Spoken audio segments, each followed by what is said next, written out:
Good morning, everybody, or if you're listening to this any other time of day or even a different day, hello. Glad to be back with you. I missed yesterday. Had a sick little one, so it was kind of hard to sneak away, and I knew we'd get interrupted. So anyway, she's doing better. We're back on our schedule, so good morning. See you there. I thought I would talk about food labels and food nutrition labels on packages, and I know I talked about this stuff before, but it's a good reminder just to kind of go back and say, hey, that little white box on the side of anything that we buy at the store, unless it's in the produce section, basically, we do not want that to be the determinant or have the power, basically, over how much you decide or what to eat. And so the reason that is just for a simple fact, and I'll talk about food labels and why, and maybe a few places where they are helpful in a minute, but I just want to put it out there is like, they do not determine how much your body needs. It's just one of those things where even if a box says this has 2 servings, that doesn't mean that's how many servings that you should be eating. You might need 4 servings. For example, let's say you make a box of mac and cheese, and it says, I think it says 3 servings in there. You might eat the whole box. That's exactly what your body needs. And just because it says serving size 1 doesn't mean that you only eat 1 portion of whatever it is. That just means per this box, whomever made the box and the contents in it decided that like this handful has this many grams of fiber, this many grams of protein, this much percentage of your amount of potassium or whatever.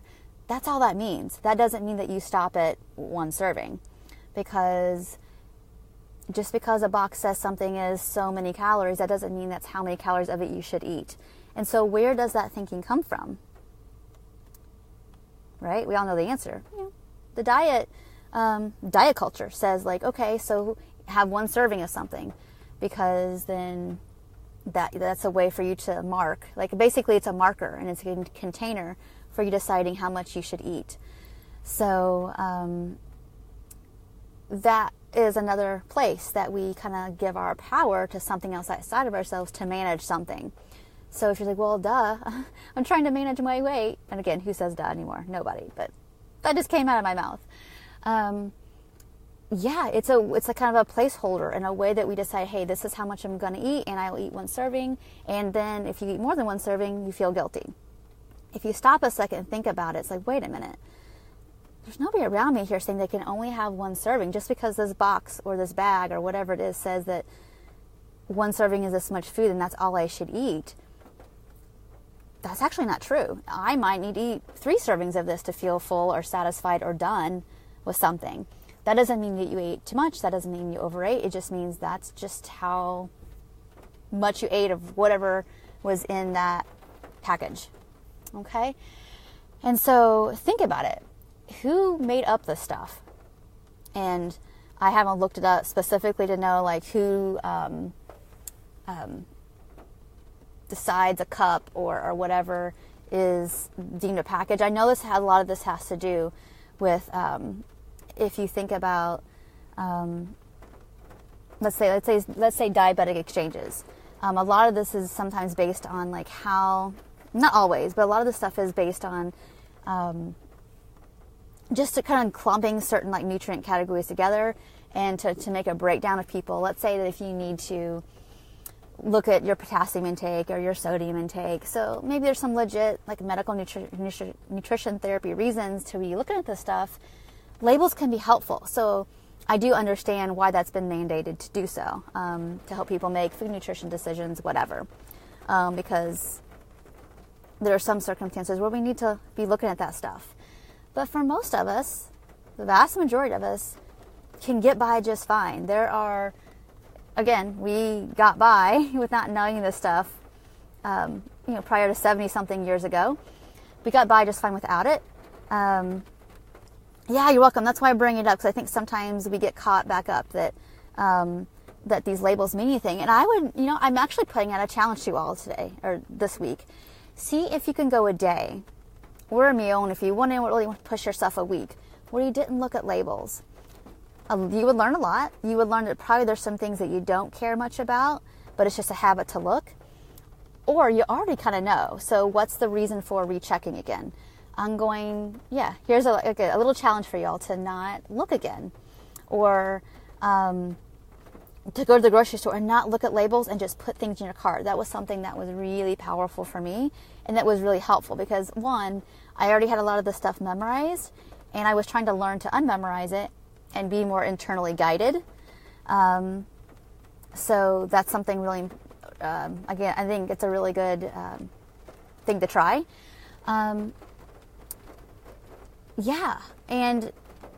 it gives you better practice for most of the world. When I say most of the world, outside of the grocery store and the things we have in our house, if you go to restaurants, I know restaurants are labeled now, but you still don't know totally the exact breakdowns unless you study this, which I'm hoping you're moving away from. But go to a restaurant, you're not going to know exactly what it is that is in everything. You have an idea. If they make you pasta, there's probably, you've got your grains. If they put a little olive oil in the noodles to keep them from sticking, a tiny smidge, of olive oil.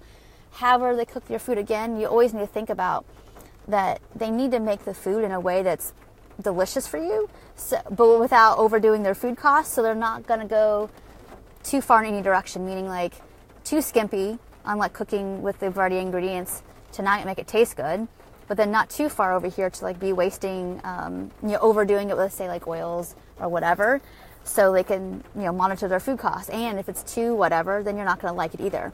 So, we want to have some perspective of like, again, and even if a meal is richer, we can tune in and pay attention that we're not going to get too much of any one thing.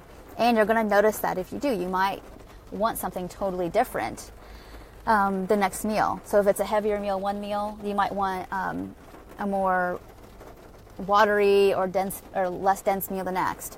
And that's the way you can more naturally kind of notice the ebb and flow of what you're eating anyway, without having to look at food labels and all those kind of, all these different parameters of counting and watching and calculating. It's just a more easeful way, if that makes sense. So, that's just today's really quick reminder. If you are a food or food label tracker or a macro tracker, it doesn't mean that like you haven't found some things that work for you in like noticing what meal mix works. It's just that you don't need labels and trackers to do that. And I just want to encourage you to know that you can, and that your body will give you that feedback about doing that. All right. So I think that's it for today. I think we'll leave it at that. If you all have any questions about this kind of stuff, please leave it in the comments. Hey, Francis, I'm getting ready to pop off, but you can listen in a second. Good to see you. But anyway, if you have any questions about all those things, some things that really get you stuck, please leave it in the comments and tag me, and I'll come back and answer your question. So I think that's it for today. Sorry about all the ums. I have a few distractions. It's raining really hard, so I'm hoping you can't hear that. So anyway, take care. I will talk to you all really soon. Thanks. Bye.